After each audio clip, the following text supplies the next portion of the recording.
Bismillahirrahmanirrahim. Dengan bantuan dan kekuatan dari Allah Subhanahu wa taala, semoga Allah melancarkan lisan saya untuk menyampaikan ayat-ayatnya, mana-mananya, dan supaya ini bisa kita pahami. Saya memahaminya, data-datanya juga memahaminya, ibu-ibu juga, dan semoga kita diberikan petunjuk dan hidayah untuk bisa mengamalkannya. Hari ini kita akan melanjutkan membahas surat As-Sajdah sampai dengan ayat 14. Pada ayat ini, a'udzubillahi minasyaitonirrajim, bismillahirrahmanirrahim. Fadzuqu bima nasitum liqa'a yaumikum hadza inna nasinakum wa dzuqu adzabal khuldi bima kuntum ta'malun. Di sini dalam ayat ini Allah berfirman, fa maka dzuqu. Saya kasih ada bahasa Arabnya biar yang belajar bahasa Arab tambah pinter. Kalau tambah pinter nanti tambah paham, dan setelah paham bisa mengamalkan. Fa maka dzuqu, kalian akan merasakan. Di sini asal kata dari dzuqu adalah zaqa, yang artinya merasakan. Fa dzuqu, maka kalian akan merasakan bi dengan ma apa-apa yang nasitum, yang kalian saat itu telah melupakan, liqa'a pertemuan yaumikum hadza, pada hari ini. Inna, sesungguhnya kami nasinakum, kami hari ini melupakan kamu sekalian. Wa dzuqu, dan rasakanlah azabal khuldi, azab siksa yang khuldi, siksa yang abadi. Ya, jadi kholada itu abadi. Kalau buah khuldi ya artinya ya buah keabadian ya.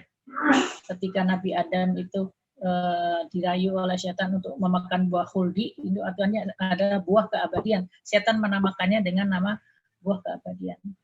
Bima kuntum ta'malun, dengan apa-apa yang atas apa-apa yang selama itu kalian lakukan. Kata kuntum ta'malun menunjukkan kalau dalam bahasa Inggris itu past continuous tense gitu. Jadi ta'malun, apa yang kalian lakukan, kuntum ta'malun, apa yang kalian selalu lakukan. Ya. Jadi ini adalah dari Allah Subhanahu wa taala untuk orang-orang yang mereka melupakan tentang hari kiamat, hari yaumul hisab ini. Di dalam keimanan, sebetulnya di dalam keimanan itu yang paling di antara 6 pilar keimanan ada 2 pilar keimanan yang disebutkan di dalam Al-Quran yang paling utama, yaitu iman pertama itu iman kepada Allah Subhanahu wa taala, dan yang kedua adalah iman kepada hari akhir. Ini adalah yang paling basic gitu. Apabila seseorang mempercayai 2 ini saja, biasanya maka dia akan sudah ada di dalam track yang benar. Nanti bagaimana Allah akan menghukum, maksudnya memberikan keputusan tentang mereka. Jadi keimanan pada Allah dan hari akhir ini, kalau di dalam surat Al-Baqarah ayat 62 itu disebutkannya sebagai minimal daripada keimanan seseorang itu disebut dengan beriman. Dan yang 4 lagi itu adalah tambahan ya. Tapi dari ayat ini adalah orang-orang yang al-mujrimun, orang-orang yang banyak berbuat dosa, maka rasakanlah oleh hisab ini disebabkan karena telah melupakan hari ini, yaitu hari kiamat ini, hari akhirat ini. Saat ini kami juga melupakan kamu, dan rasakanlah azab yang kekal atas apa yang telah kamu kerjakan. Jadi di yaumul akhir ini ya, di padang mahsyar ini kan ya kita lihat lagi bahwa Allah melupakan orang-orang yang dulu telah melupakan Allah Subhanahu wa taala ketika di dunia. Coba kalau kita lihat ini kan, jadi keadilan itu salah satu aspek di keadilan itu ada di sini. Jadi ketika seseorang itu melupakan Allah, lupa dia melakukan segala sesuatu di dunia ini untuk hal sebab yang lain, bukan sebab kata Allah. Dia misalnya dia berkeluarga ya hanya untuk sekedar mendapatkan kecintaan keluarganya. Ya, tidak ada kata-kata Allah di situ karena Allah di situ. Nah, ini artinya melupakan Allah. Ketika dia bersedekah hanya untuk mendapatkan apa ya, disebut orang baik, dan dia melupakan bahwa ini adalah perintah Allah dan saya harus menjaganya supaya tidak ria, supaya tidak terhapus amalan-amalan saya. Dia lupa akan hal itu semua, maka ini juga berarti melupakan Allah. Ketika kita ada seseorang yang jatuh cinta, kemudian ingin menikah, dan di dalam menikah itu dia juga lupakan Allah, dia tidak meminta persetujuan Allah dalam misalkan sholat istikharahnya ataupun doa-doanya, ini juga melupakan Allah. Ketika seseorang bekerja, dia hanya bekerja supaya punya nafkah dan kemudian dia bisa mempunyai sumber penghasilan supaya dia bisa menikmati dunia ini, dan dia tidak ingat dari siapa semuanya ini dia dapatkan, dan dia tidak ingat untuk mensedekahkan, dia tidak ingat bahwa ini semua adalah karunia Allah, maka itu dia melupakan Allah. Jadi inti daripada ayat ini adalah janganlah kita melupakan Allah. Selalulah tempelkan Allah itu di dalam setiap keseharian kita. Tempelkan di dalam kegiatan kita, tempelkan di dalam zikir kita, ingat kita, tempelkan di dalam amal kita, tempelkan di dalam kemarahan kita kalau kita marah, tempelkan di dalam kesabaran kita, tempelkan dalam setiap masalah. Maka saat itulah insya Allah kita menjadi orang yang zikrullah, orang-orang yang suka ingat kepada Allah, dan juga bukan orang yang terkena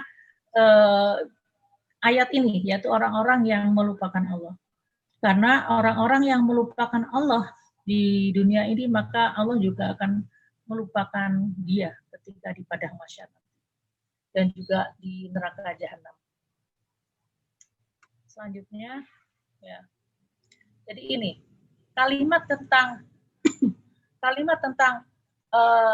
inna nasinakum, sesungguhnya kami melupakan kamu sekalian. Kalimat Allah melupakan manusia di yaumul akhir ini sudah ada di beberapa ayat, ya. Ini tidak hanya satu atau dua. Di sini saya hanya menunjukkan 2 ayat saja dari Al-Qur'an, tetapi banyak ayat-ayat yang lain yang menyebutkan bahwa apa akibat orang yang melupakan Allah dalam kehidupan. Ya. Dalam surat Toha di sini misalnya disebutkan bahwa waman a'rada an dzikri fa innalahu ma'isyatan dongka wa nahsyuruhu yaumal qiyamati a'ma. Dan barang siapa yang berpaling, ya, dari zikri, dari ingat kepadaku, dari zikir kepadaku, maka sesungguhnya sesungguhnya lahu bagina ma'isyatan donka, ma'isyatan jadi penghidupan atau rezeki, ya, yang sempit, dan wanahsyuruhu, dan kami akan mengumpulkan kamu sekalian yaumal qiyamah, pada hari kiamat itu a'ma, dalam keadaan buta. Masya Allah, ya. Maka berkatalah, ini adalah percakapan di dalam surat Toha, ini adalah percakapan antara Allah dan orang yang buta tadi, ya, orang-orang yang tidak ingat kepada Allah dalam kehidupannya. Maka berkatalah, ya, si hamba ini. Nanti ini adalah percakapan ketika dia mau lahir, ya. Jadi oleh Allah diberikan berita-berita gaib, ya, bahwa apa yang akan terjadi yang lahir nanti, supaya kita bisa mengambil pelajaran dan supaya apa yang buruk-buruk di yaumul akhir itu harus kita hindari, jangan sampai itu terjadi. Ya.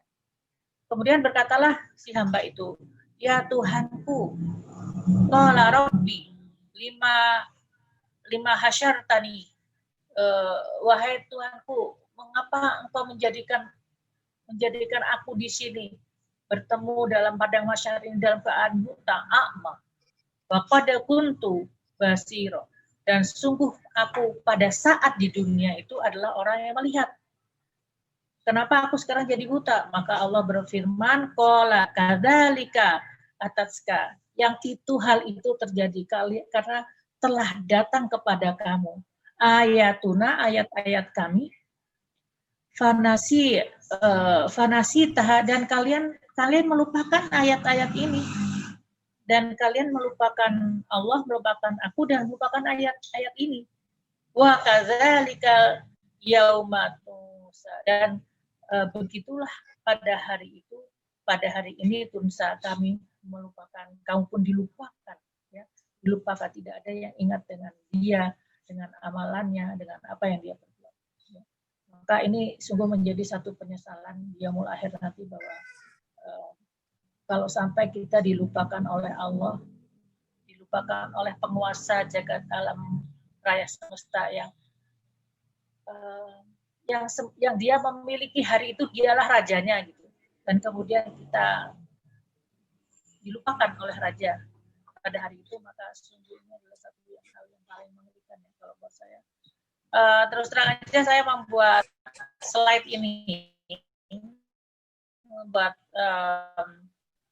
slide untuk kita hari ini tuh, saya sempat speechless gitu ya, sempat sedih banget gitu ya, karena mengingatkan bahwa betul-betul apa yang sudah kita siapkan untuk di akhirat nanti. Apakah betul kita menjadi orang-orang yang layak untuk masuk ke dalam mendapatkan karunia surganya? Sedangkan semua amal-amal kita juga semuanya sudah Allah kasih balasannya di dunia ini. Jadi apakah kita masih akan tetap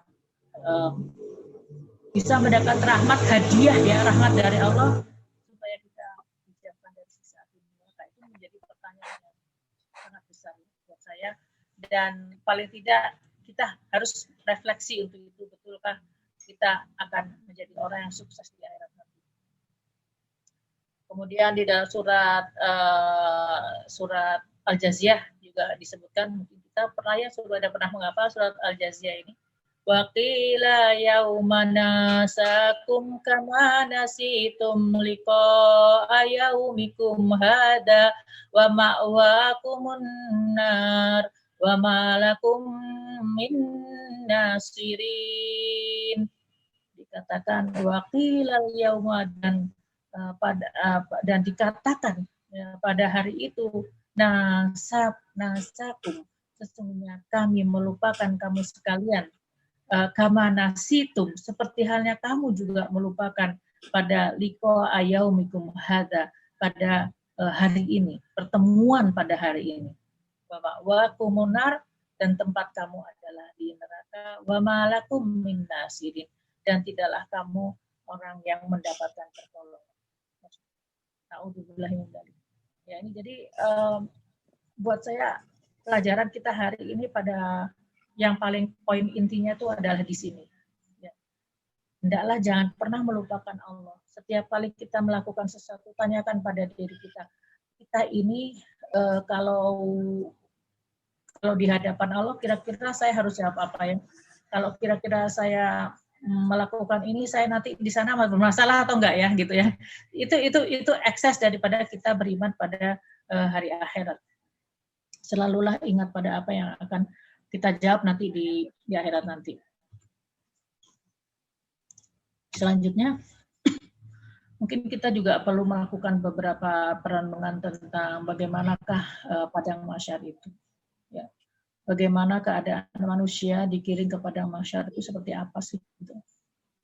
Nah, kita lihat di dalam beberapa hadis disebutkan bahwa Rasulullah SAW bersabda bahwa manusia itu dikumpulkan pada hari kiamat ketika di padang mahsyar dalam keadaan tidak memakai alas kaki, tidak pakai sandal pun tidak, sepatu tidak. Pokoknya ini kayaknya modal awal deh ya, tidak berpakaian dan belum dihitan. Jadi manusia itu dibangkitkan seperti dia pada awalnya dia dilahirkan, tetapi dia dalam usia seperti Nabi Isa alaihissalam, yaitu usia 33 tahun.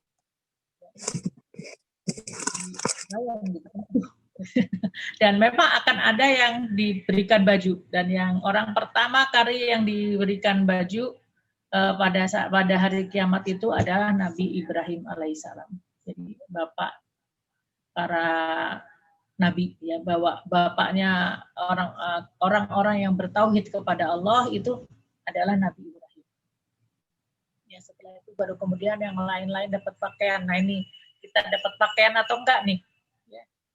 Dapat alas kaki atau enggak, kita tahu sendiri bahwa di padang mahsyar itu panas sekali, gersang, tidak ada air, tidak ada makanan, tapi manusia ditakdirkan di situ ya hidup seperti hidup begitu, dan manusia dibangkitkan. Kan kita pernah bicara beberapa minggu yang lalu tentang casing, ya, bahwa sesungguhnya yang manusia itu siapa, yaitu adalah jiwanya, ruhnya. Itu adalah manusia yang sebenarnya. Yang di luarnya itu adalah casing. Jadi kalau di Yaumul Akhir nanti itu dibangkitkan manusia dengan casing yang baru, dan casingnya adalah casing yang tadi ya tidak beralas kaki, tidak berpakaian, belum dihitan, usia 33 tahun dan mempunyai tinggi badan yang seperti Nabi Adam. Jadi badannya besar sekali. Dan itu semua supaya manusia bisa bertahan untuk merasakan azab atau kondisi-kondisi yang tidak menyenangkan di akhirat ini. Kemudian kembali kita bertanya lagi, berapa lama menunggu di mahsyar? Berapa lama menunggu di mahsyar? Seperti yang kita ketahui adalah dalam surat Al-Ma'arij ayat 7 dikatakan bahwa a'udzubillahi minasyaitonirrajim, bismillahirrahmanirrahim, ya'rujul malaikatu waruhu ilaihi fi yaumin kana fihi miqdaruhu khamsina alfasana. Jadi para malaikat dan Jibril naik menghadap kepada Allah dengan hari yang setara dengan 50.000 tahun. Satu hari di akhirat itu sama dengan 50.000 tahun. Ngerti nggak tuh? Satu hari, nunggu satu hari itu 50.000 tahun. Umur kita pun rata-rata ya, saya yang di sini 50 tahunan ya. Teteh 30, 40. Disuruh nunggu di satu hari, di hari akhirat yang lama sama dengan 50.000 tahun. Kalau di dalam ayat yang As-Sajdah yang ayat kelima dikatakan bahwa urusan malaikat itu berjalan atau berproses dengan ukuran satu hari yang sama dengan 1.000 tahun. Ya, tapi kalau ini 50.000 tahun. Memang dari beberapa ayat-ayat, dari beberapa hadis, artinya para ulama memberikan satu kesimpulan juga dalam hadis-hadis disebutkan, hadis-hadis yang sahih disebutkan bahwa memang pada hari akhir itu akhirat itu waktunya sangatlah lama gitu. Satu hari setara dengan 50.000 tahun. Seperti coba kita lihat di sini ada sebuah hadis riwayat Muslim nomor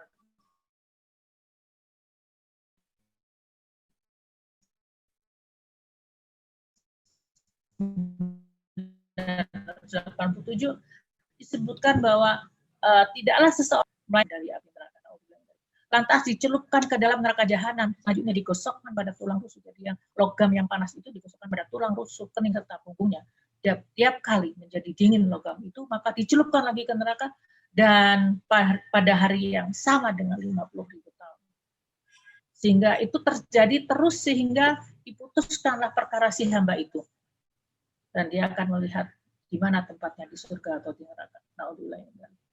Hadis-hadis seperti ini banyak sekali. Saya tidak bisa menyampaikan semuanya, tapi saya ambil satu aja sebagai contoh. Bahwa beberapa hadis menyebutkan bahwa satu hari di Yaumul Akhir itu sama dengan 50.000 tahun. sama dengan kecepatannya ar-ruh atau malaikat Jibril menghadap kepada Allah, sama kecepatannya, yaitu 1 hari yaumin kana fihi miqdaruhu khamsina alfasan 50.000 tahun. Kemudian di dalam hadis lain disebutkan Allah dalam sebuah hadis riwayat At-Tabrani tetapi dinyatakan sahih bahwa Allah akan mengumpulkan ya dari makhluk pertama hingga makhluk terakhir pada satu hari yang ditentukan, dan mereka berdiri selama 40 tahun. Saya pandangannya tegak melihat ke langit. Kita lihat di sini, ya, coba bikin hitung-hitungan kecil. Ini kan ada beberapa hadis juga ya. Jadi saya ambil example atau satu ambil contoh saja di sini bahwa bagaimana kalau misalnya berdirinya itu 40 tahun. Tahun hari akhir. Ya. Ini hitungan di sini 40 tahun kali 365 hari. Ya kan 1 tahun ada 365 hari. Jadi sama dengan 14.600 hari.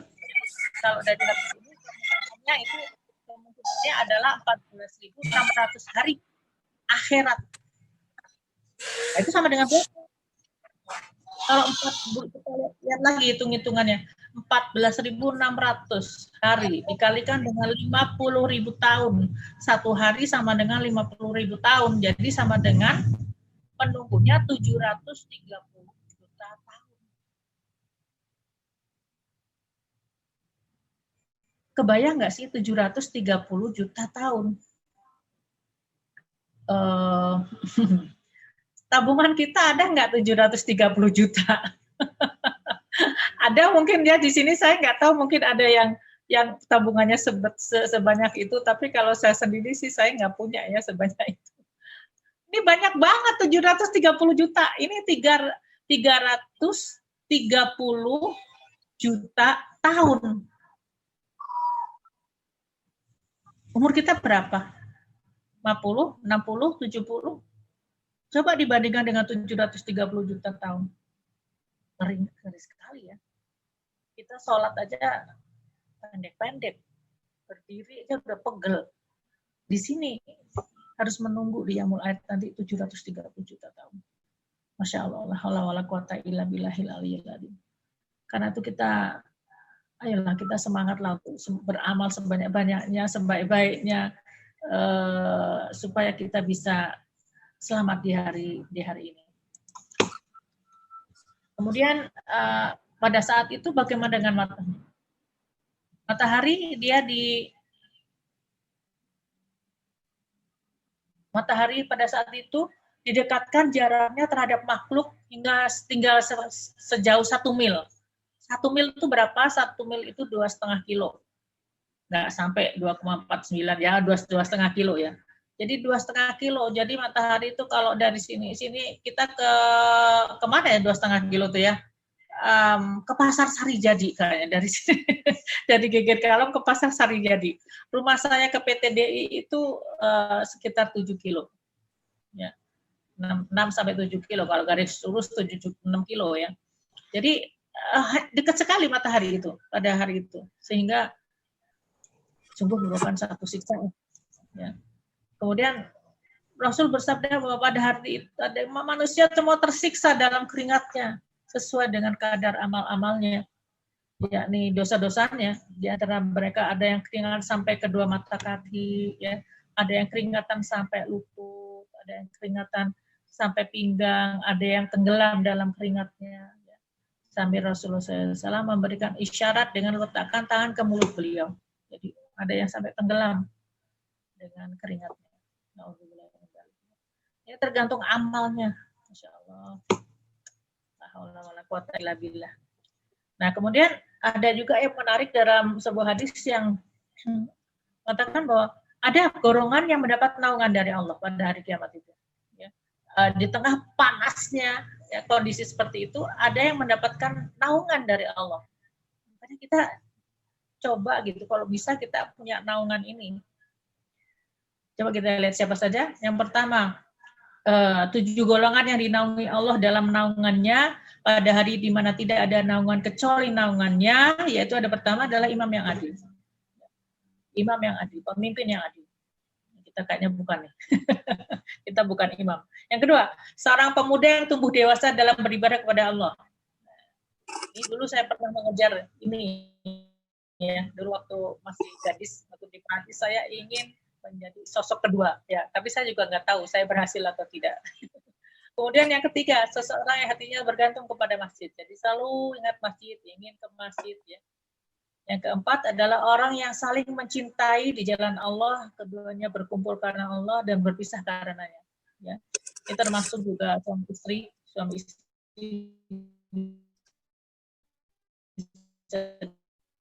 dikatakan di sini kalau keduanya memang ada 2 orang laki yang diajak berzina oleh seorang wanita yang mempunyai kedudukan cantik lalu berkata aku takut pada Allah, dia menolak ya.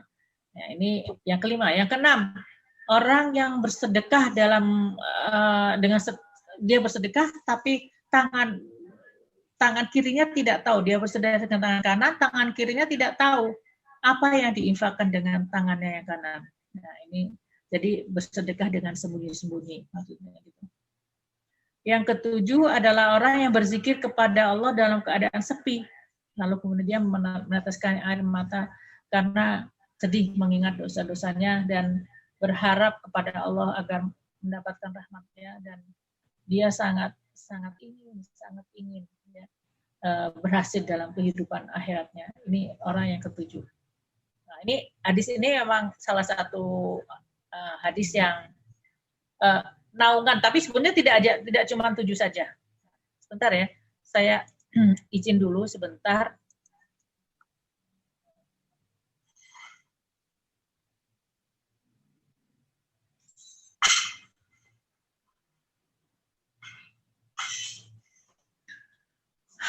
Masya Allah. Oke teman-teman, baik kembali. Jadi ini satu hadis ini menceritakan tentang hadis 7 manusia yang dia mendapatkan naungan di padang mahsyar. Tapi ada juga hadis-hadis yang lain, tidak hanya terbatas 7 golongan ini. Ya. Ada hadis yang lain yaitu tentang naungan yang berupa awan dan burung bagi siapa yang menghafal surat Al-Baqarah dan Ali Imran. Ya. Nah ini juga saya pernah mengejar juga ini ya.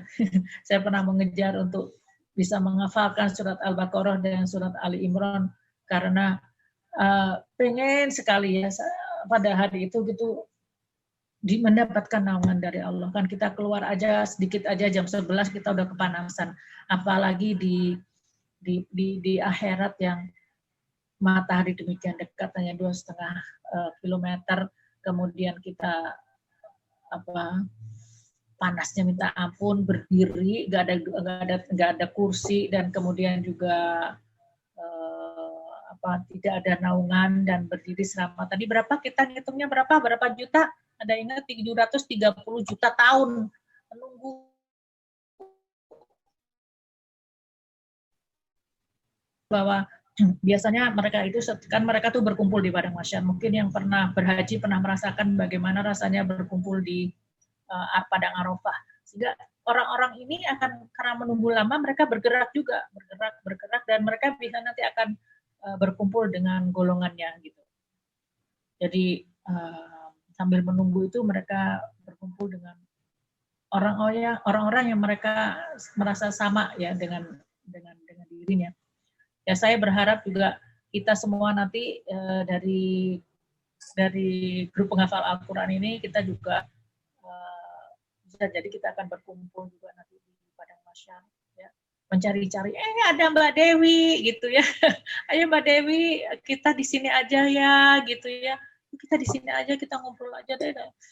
Saya mah sendirian gitu kan. Terus kemudian Teh Siti, Teh Siti bukan Siti Yuningsih. Iya, saya Siti Bunda. Kita di sini aja ya, kita tunggunya di sini aja. Teh Tini.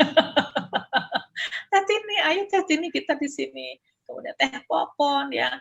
Semuanya kita akan sapa. Teh Iis, ayo kita kumpul di sini aja. Bahkan yuk kita murojaah yuk gitu ya, mungkin ya gitu ya. Teh Desti ya, kemudian Desi Hardianti, kemudian Mbak Erni. Ya Allah Mbak Erni, apa kabar Mbak Erni? Semoga diberikan banyak kemudahan untuk Mbak Erni. Kemudian Bu Eti ya, Teh Iin, dan ada siapa ya, itu Naila, Anita, Teh Nenti, ada Teh Nini. Assalamualaikum Teh Nini, selamat datang, terima kasih sudah bergabung. Dan mungkin tidak semuanya bisa sebutkan, tapi bisa jadi nanti di yaumul akhir itu orang itu akan berkumpul, pada akhirnya mereka akan berkumpul sesuai dengan golongannya, di mana mereka nyaman untuk berkumpul itu.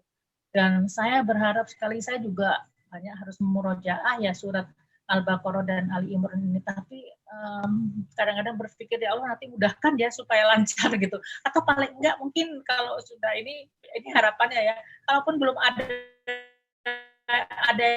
yang harus murojaahnya yang belum benar gitu ya, paling enggak itu meskipun awannya enggak tebel gitu, tapi adalah awannya gitu ya. Pokoknya berharap yang macam-macam deh ya. Jadi begitu ya. Jadi pada hari itu kemudian orang tuh makin lama dia makin bosen ya. Ini kapan ini yaumul hisab dimulai? Dan padahal sebetulnya yaumul hisab itu lebih mengerikan daripada mahsyar. Di yaumul hisab akan ada keputusan kan, masuk surga apa neraka. Ya, yang kalau merasa agak yang orang-orang yang mujrimun itu orang banyak dosa ya, sudah dinampakkan buat mereka apa tempatnya nanti. Nah, kalau buat orang yang beriman ya masih belum tentu, masih deg-degan ya, karena belum tahu juga bagaimana timbangannya itu. Ya, jadi kita renungan seperti ini menjadikan kita harus menjadi lebih baik dan lebih baik. Baik, selanjutnya. Ayat ke-15. Ini adalah ayat yang merupakan inti. Kalau saya bilang yang tadi 14 itu adalah untuk secara aplikasi ya, kita ini yang harus kita bawa, bahwa jangan pernah kita melupakan Allah Subhanahu wa taala dalam kehidupan kita. Jangan pernah melupakan ya. Karena kalau ada orang yang bilang misalnya jangan bawa Quran di dalam masalah hutang piutang. Hello, ini kata-kata yang berat, kata-kata yang sangat berat. Jangan kait-kaitkan Quran, jangan kait-kaitkan dengan Allah. Masya Allah, ini berat sekali. Jadi artinya untuk masalah hutang piutang Allah nggak boleh ikut-ikutan gitu. Ini berat. Ya.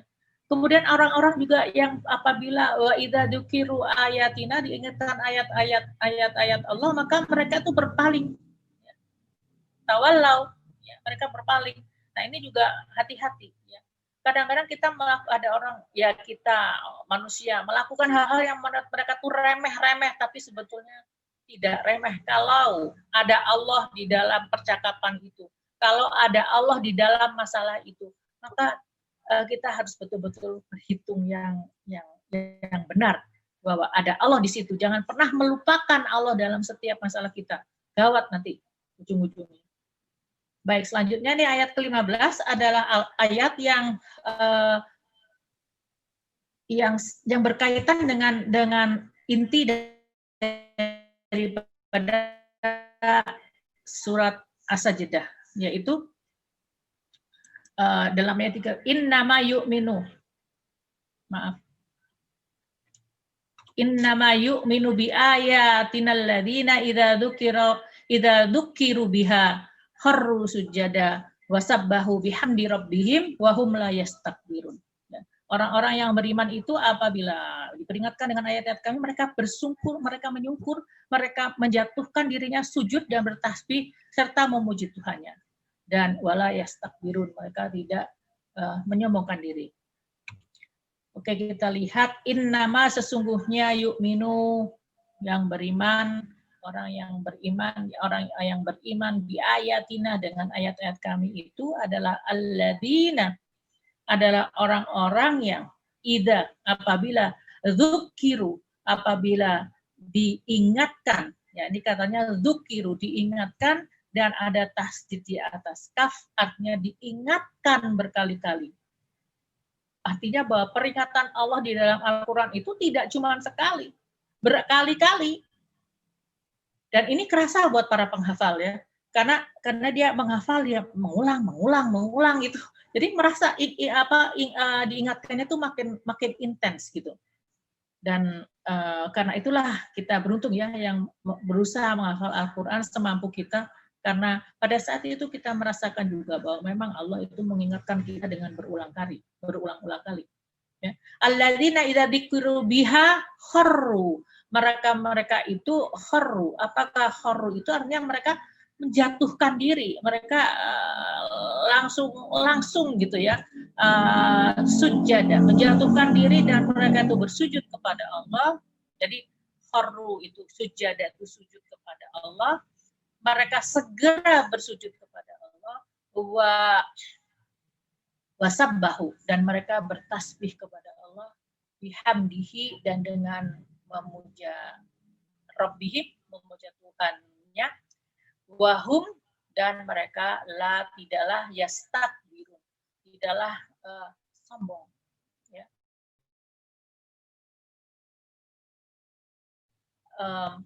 Dalam bahasa Arab, yastakbirun itu asal katanya adalah kaburo, ya.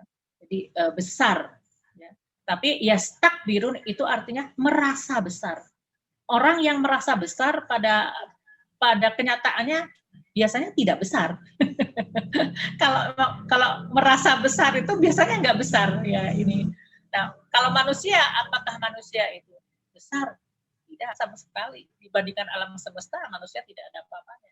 Apakah manusia pandai? Ya, apalagi ya, banyak yang kita tidak tahu ya, hafal juga lupa lagi gitu ya. Dan ini manusia itu ya stakbirun, ini adalah orang-orang yang sangat tidak disukai oleh Allah, karena dia merasa dirinya besar, padahal Allahu Akbar, Allah Maha Besar, Allah yang paling besar. Jadi tidak layak bagi seorang manusia itu untuk merasa dirinya besar, karena dia memang tidak besar. Kalau kita lihat aja di dalam penciptaan langit dan bumi, kita ini ada ada segimananya sih gitu. Kalau misalnya naik pesawat aja, kalau kasih pesawat lihat ke bawah ya, lihat itu, cari ada nggak itu Mbak Dewi ada nggak kelihatan. Teh Siti nggak ada. Teh Tini nggak ada. Ya karena naik aja sedikit pandangan kita sudah tidak bisa melihat manusia lagi. Jadi manusia itu sangat kecil dibandingkan dengan alam semesta, apalagi dibandingkan dengan Allah. Maka sungguh tidak layak bagi seorang manusia itu untuk merasa dirinya besar, karena dia memang pada hakikatnya sangat kecil. Baik, selanjutnya. Nah, ini juga kita lihat lagi dalam ayat ini, kita lihat bahwa tadi ayat yang tadi kan tentang neraka ya. Sekarang setelah ini tentang orang yang beriman dan orang yang dulunya mujrimun, sekarang adalah tentang orang-orang yang beriman. Jadi biasanya setelah ayat neraka langsung diikuti dengan ayat tentang surga. Ayat tentang orang-orang yang durhaka, yang al-mujrimun, yang kafirun, diikuti dengan ayat tentang orang-orang yang beriman. Itu maksudnya apa? Coba aja kalau nanti baca Quran, menghafal, coba perhatikan. Biasanya akan selalu diiringi gitu. Yang neraka diiringi dengan surga, atau surga diiringi dengan neraka. Atau orang yang beriman kemudian orang yang ingkar. Orang ingkar setelahnya orang beriman. Seperti itu, selalu dipasang-pasangkan. Apa maksudnya Allah melakukan itu? Maksudnya Allah adalah supaya manusia bisa memilih. Ini loh ada dua nih. Bagaimana kamu mengambil yang mana, yang kanan yang kiri. Dan setiap keputusan mengambil kanan itu ada resikonya, mengambil kiri itu juga ada resikonya. Itu yang harus kita pertanggungjawabkan nanti di hadapan Allah. Jadi sebetulnya ini hubungannya dengan waktu kita menguasai 13 ya, bahwa manusia itu pada hakikatnya manusia itu memang diberikan kebebasan untuk memilih gitu. Dan dengan sistem takdirnya, apabila dia tuh memilih sesuai dengan apa yang disukai oleh Allah, maka dia mendapatkan kebaikan di akhirat nanti. Dan juga sebaliknya. Jadi memilih, kalau manusia tidak memilih, maka dia jadi batu. Tidak ada bedanya manusia dengan batu, dengan rumput, dengan pohon, dengan awan, tidak ada bedanya. Ya, jadi manusia itu berbeda karena manusia bisa memilih. Karena itu pilihlah yang benar. Pilih yang benar-benar akan membawa kemanfaatkan di akhirat nanti.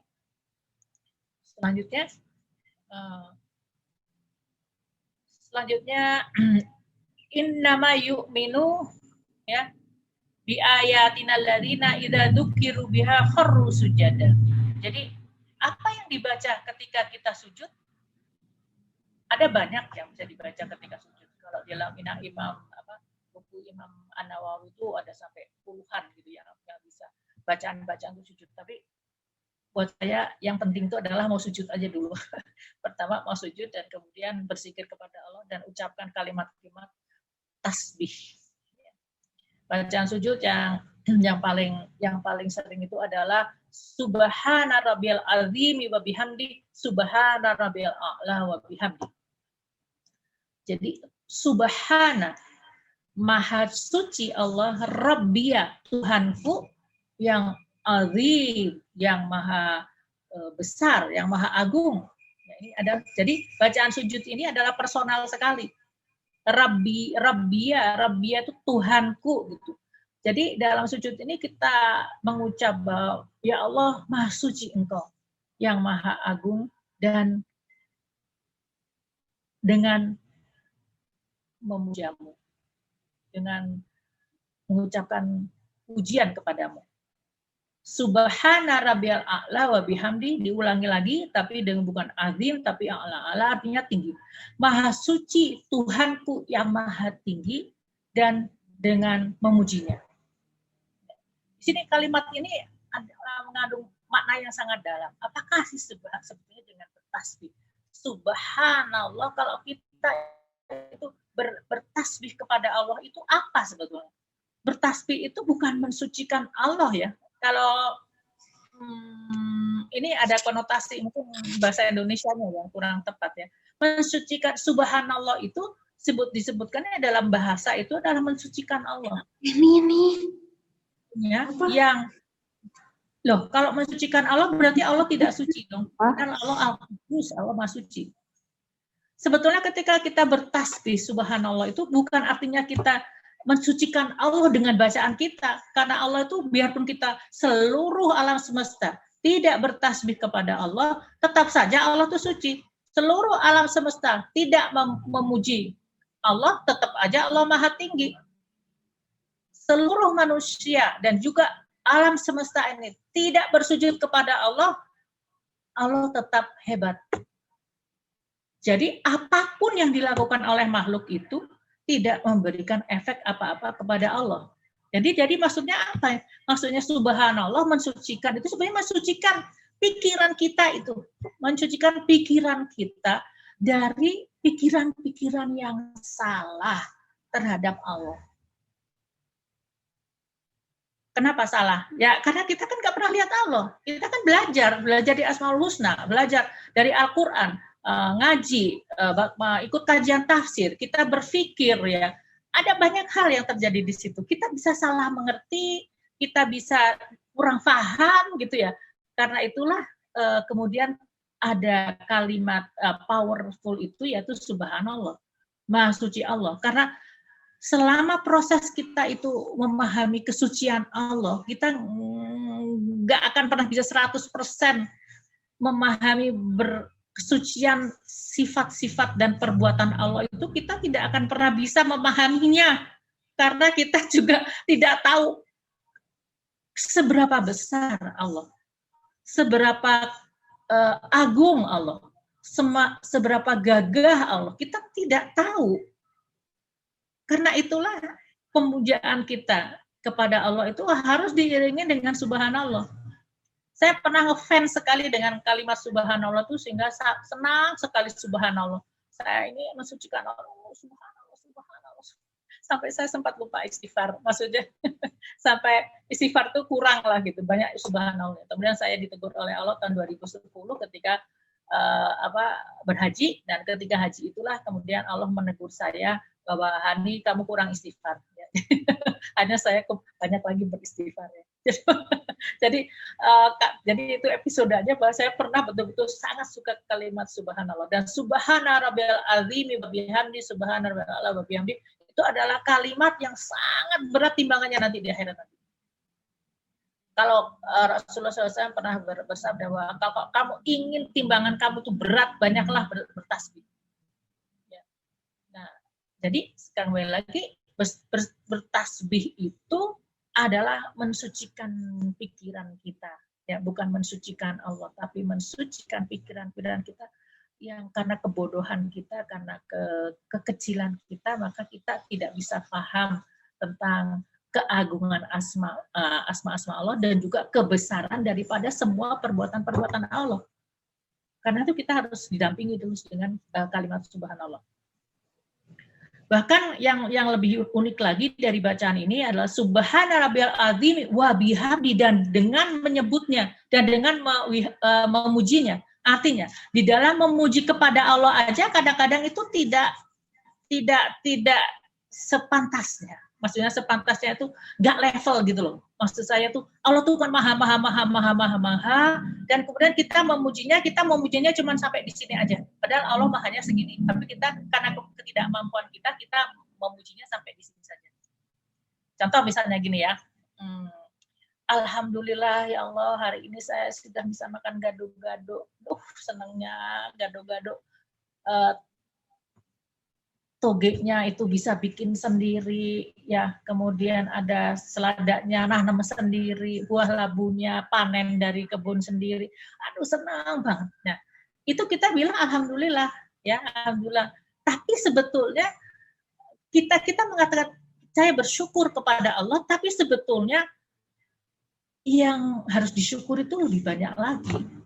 Bukan cuma itu, ada nasi, ada kesehatan, ada ilmu yang harus disyukuri, ada banyak hal yang disyukuri. Sehingga kita pun kalau misalkan menuliskan apa yang harus disyukuri, kalau kita bikin daftar gitu, apa sih yang harus disyukuri? Itu enggak akan. Kadang-kadang udah sampai 30 mentok gitu, 50 mentok, bingung lagi saya harus bersyukur apa. Kenapa kita tidak bisa menuliskan semua nikmat Allah? Karena kita itu bodoh. Karena kita nggak ngerti apa sih yang karunia Allah itu ke kita itu apa saja. Nah, karena itulah di dalam bacaan sujud ini subhana rabbiyal azimi wa bihamdi. Dalam kita memuji kepada Allah saja, ya, masih ada yang harus ditasbihin gitu. Masih ada yang harus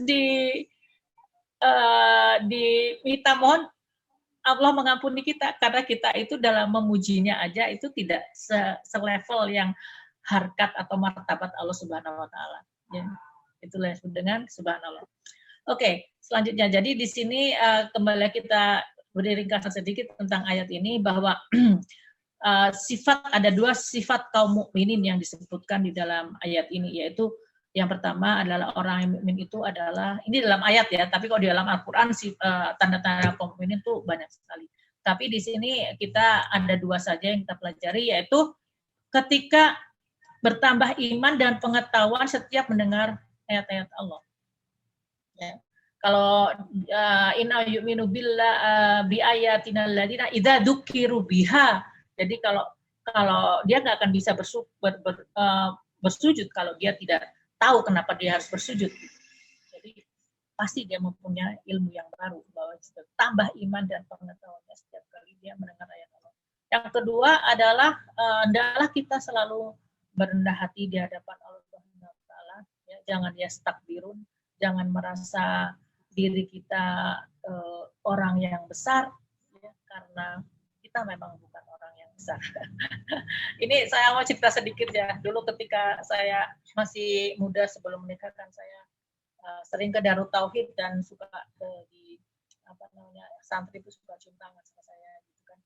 Nah, kemudian berjalannya waktu saya tidak berdinas lagi sebagai manajer di Darut Tauhid, dan kemudian saya banyak fokus ke keluarga dan juga pekerjaan saya. Suatu hari saya datang ke sana ke Darut Tauhid dan santri nggak kenal saya dan tidak ada yang peduli sama saya. Inna nasi nakum. Kemudian saya merasa, wah kok saya dilupain ya. Tapi kemudian pelajaran yang berharga dari itu semua adalah dicium tangannya itu bikin masalah itu. dicium tangan itu bikin kita tiung naik gitu. Ya. Dan taunya apa ketika tidak dicium tangan, Mbak. Jadi hatinya beda. Nah ini ya takbirun ini. Jadi saya istighfar ya. Jadi bersyukur sekali bahwa saya mempunyai dua dunia yang berbeda, ya di dunia real, dunia nyata, dunia kerja, dunia kuli. Ya saya kuli pesawat terbang, dunia kuli. Tapi tapi saya juga mempunyai dunia hafalan Quran dan tafsir. Jadi saya merasa bersyukur sekali karena di situ ada balance gitu ya. Untuk mengingatkan bahwa tidak perlu merasa diri menjadi besar karena memang pada kenyataannya kita bukan siapa-siapa. Selanjutnya, kita bisa melihat lagi tafsir. Jadi kalau ada satu ayat kan ditafsirkan dengan ayat yang lain. Ini dari surat Al-Anfal ayat 2. A'udzu billahi minasyaitonir rajim. Bismillahirrahmanirrahim. Innamal mu'minuna alladzina idza dzukirallahu wajilat qulubuhum wa idza tuliyat 'alaihim ayatuhu sadatsum imana wa ala rabbihim yatawakkalun. Innama sesungguhnya orang yang mukmin itu adalah orang yang alladzina idza dzukirallah, apabila disebutkan asma Allah maka wajilat qulubuhum, maka hatinya itu bergetar. Hatinya itu gemper gitu loh. Ya Allah gitu ya. Kemudian wa idza tuliyas, dan apabila disebutkan, kemudian apabila dibacakan alaihim kepada mereka ayat-ayatnya dari Al-Qur'an ya. Ayat Al-Qur'an maupun ayat yang tadi kan udah enggak, tapi pakai niqab itu malu. Bisa aja. Ada suara yang masuk? Jadi apabila dibacakan ayat-ayat Allah maka bertambah keimanannya. Ya, ini ayat ini menjadi satu inspirasi sekali buat saya. Artinya ini menjadi barometer gitu. Kalau kita memang orang yang beriman itu bergetar. Loh, kalau nggak bergetar kan khawatir nih. Aduh, ada disebutkan tentang Allah, tentang kebesarannya, tapi hatinya nggak bergetar. Aduh, ya Allah, saya ini masuk beriman nggak?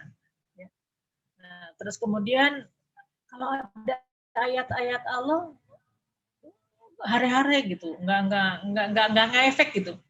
Nah, ini juga jadi dibalik tuh logikanya. Saya ini masuk beriman atau tidak ya?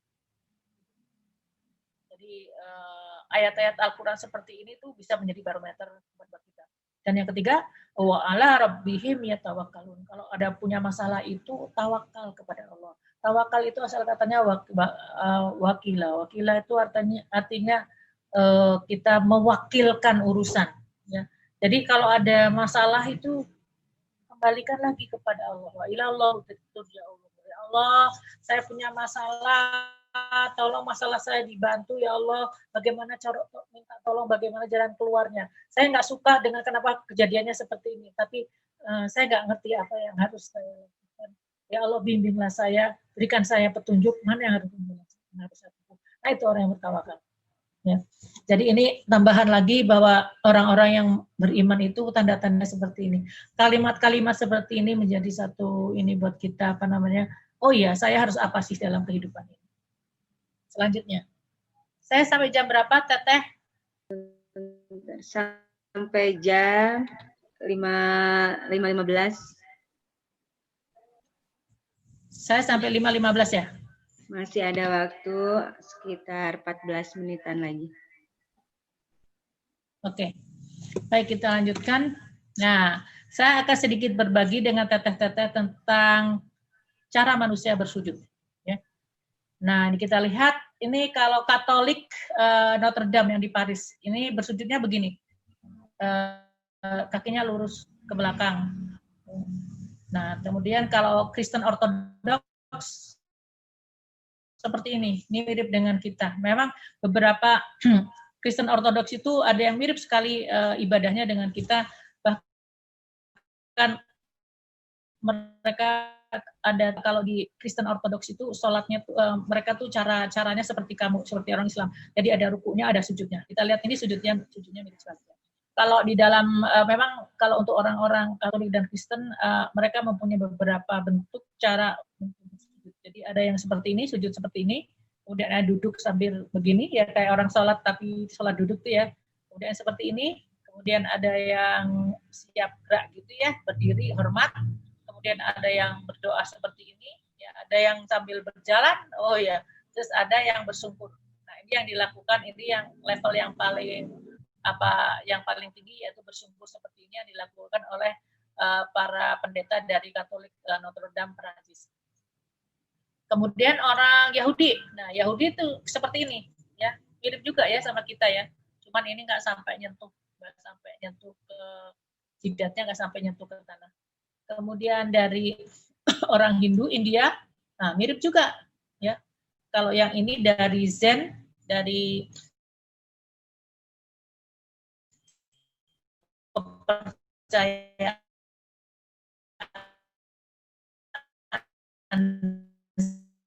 Zen dari Jepang, ini juga seperti ini, ya. Orang Buddha juga cara bersujud, mereka sujud dengan cara yang sangat mirip dengan kita, dan mereka juga ada yang protes gitu, protes bahwa jangan dikira bahwa kita tidak bersujud seperti orang Islam sholat katanya gitu. Ada yang protes begitu ya, karena kita juga bersujud gitu.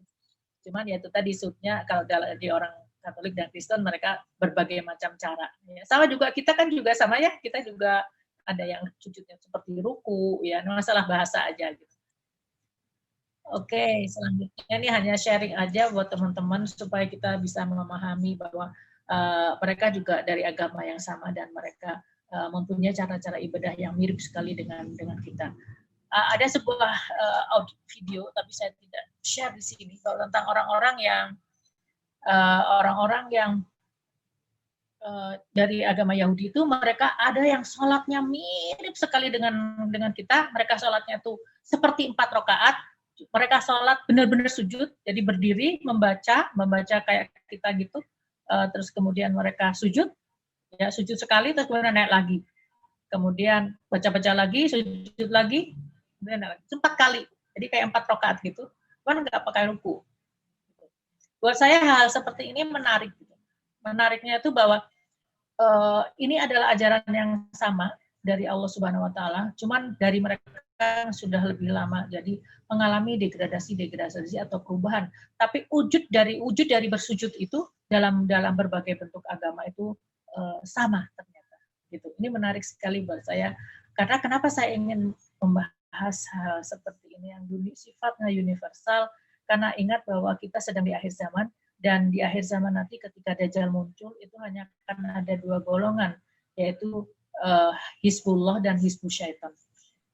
Jadi nanti masalah syariat itu menjadi urusan masing-masing, tapi yang penting adalah ada kaum yang percaya kepada Allah dan menghambakan diri kepada Allah, dan ada kaum yang menghambakan diri kepada setan. Jadi saya ingin membuka wawasan teteh-teteh semua, ibu-ibu semua, bahwa nanti ketika Dajjal datang itu bisa jadi kita akan ada di dalam satu orang-orang yang percaya kepada Allah akan bersatu untuk melawan Dajjal. Ya. Oke, selanjutnya disebutkan di dalam ayat 16, ya. Tatajafa junubuhum anil madaji'i yad'una rabbahum khaufa wa tama'a wa mimma razaqnahum yunfiqun. Nah, ini ada ciri-ciri juga daripada orang-orang yang beriman yang disebutkan dalam ayat 15 bahwa tatajafa junubuhum anil madaji'i. Tatajafa itu asal katanya itu adalah jafa, ya, atau menjauh, ya. Junub itu artinya sisi, ya. Jadi junubu itu sisi mereka. Kan ini hubungannya dengan diterjemahkan lagi menjadi lambung. Kenapa? Karena ketika dalam di dalam Islam kalau kita tidur itu kan ada di sisi kanan atau di sisi kiri gitu. Yang disunahkan kan di sisi kanan ya menghadap Ka'bah. Nah ini jadi sisi mereka. Jadi mereka tatajafa junubuhum, maka mereka menjauh dari sisi-sisi mereka atau dari lambung-lambung mereka, anil madaji, dari kasur-kasur, ya ada dan mereka tuh menyeru kepada mereka berdoa dengan khaufan, dengan rasa takut atau gentar, takut bahwa apa-apa yang mereka lakukan selama ini tidak, masih ada celahnya, masih ada salahnya, apakah diterima atau tidak diterima. Ya. Dan mereka itu berharap ya antara khaufan atau tomaan, mereka berharap dan juga takut dan harap, dan mereka itulah sikap yang benar di dalam beribadah. Jadi kita ada takutnya, ada harapnya. Ya, jadi tidak sombong. Saya ini termasuk orang yang ahli surga. Nah itu pasti salah itu. Saya ini orang yang paling baik. Nah pasti itu salah itu. Saya adalah orang yang paling benar. Ini juga pasti salah. Ya. Jadi yang paling itu salah itu. Berarti itu yastakbirun. Ya. Sedangkan Allah tidak menginginkan itu. Tetaplah rendah hati karena tidak ada gunanya. Kesombongan hanya membawa kita ke. Yang selanjutnya, wa mimma razaqnahum, dan dari apa-apa yang kami rezekikan kepada mereka, maka mereka yunfiqun. Mereka tuh menafkahkan, membelanjakan hartanya untuk di jalan Allah. Dan ini adalah sampai di akhirat nanti itu ada orang-orang yang berkata, ya Allah, aku ingin. Ini di Al-Quran disebutkan gitu. Aku ingin untuk kembali ke dunia hanya untuk sedekah aja, 1 kali sedekah aja. Sampai begitu.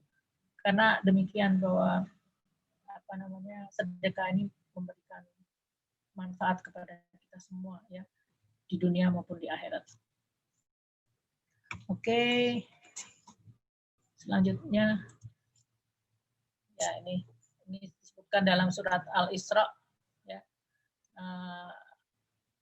Wa minal laili fatahajjat bihi fa nafilatan lah. Sesungguhnya dari sebagian malam itu adalah kamu salat nafilah, salat tambahan ya, untuk kamu sendiri. Ya. Asa ayyaba'asaka, moga-moga dengan demikian menjadi mengangkat kamu, Tuhan kamu mengangkat kamu menjadi dalam satu makom, satu derajat yang mahmudah, derajat yang terpuji. Ini menjadi pengingat buat diri kita ya, bahwa sholat malam adalah sholat yang sangat dianjurkan oleh Allah, dan semoga kita diberikan kekuatan untuk bisa melakukannya. Amin. Selanjutnya slide terakhir adalah jadi kita berikan kesimpulan untuk hari ini tentang pelajaran kita hari ini tentang tanda-tanda keimanan bagi kaum mukminin. Tanda-tanda keimanan itu adalah ada 8 ya, 8, tapi ini pun juga masih ada yang lain ya. Sabar itu juga masuk. Tapi ini dalam topik bahasan kita hari ini ada 8 ya tanda-tanda keimanan kaum mukminin, yaitu pertama adalah wajilat qulubuhum ya. Jadi bergetar hati ketika disebutkan asal. Yang kedua adalah wa idza tuliyat ayatihi zadathum imanan. Jadi bertambah imannya ketika mendengar ayat-ayat Al-Qur'an. Nah, ini gimana kalau misalkan kita lihat sini, kalau di mana orang bisa tambah iman kalau mendengar ayat aja juga tidak ya. Atau jarang ya. Makanya adalah kita ya giatkan keluarga kita untuk banyak membaca Al-Quran, karena kalau kita pun sedang tidak bisa membaca Al-Quran, maka ada yang membaca Al-Quran di rumah kita, dan itu sangat menyejukkan. Yang ketiga adalah apabila disebutkan ayat-ayat Allah, maka bersujud dengan bertasbih, dengan memuji Allah. Yang keempat, la yastakbirun, jangan sombong. Pokoknya sombong itu nggak boleh merasa diri baik, nggak boleh merasa diri cantik, nggak boleh merasa diri hebat, nggak boleh merasa diri pintar, nggak boleh aja. Yang kelima, salat tahajud, jadi tidaklah didirikan. Yang keenam, berdoa dengan takut dan harap, ya, doanya gabungan dari dua hal itu, khaufan wa toma'ah, jadi takut dan harap. Kemudian bersedekah di jalan Allah, dan yang ke-8 selalu menyerahkan urusan kepada Allah, urusan dunia ini. Karena sebetulnya tawakal kepada Allah itu adalah wujud dari kita zikrullah. Kita ingat Allah bahwa masalah ini ada Allah yang akan membantu kita untuk menyelesaikan masalah. Oke, mungkin itu dulu yang bisa saya sampaikan sebelum sampai ke sesi tanya jawab selama 15 menit. Ya. Saya mau izin dulu, mungkin Tahtini coba bisa dibacakan dulu ayat-ayatnya. Saya mohon izin 1 menit dulu ya. Ya, silakan. Alhamdulillah tadi sudah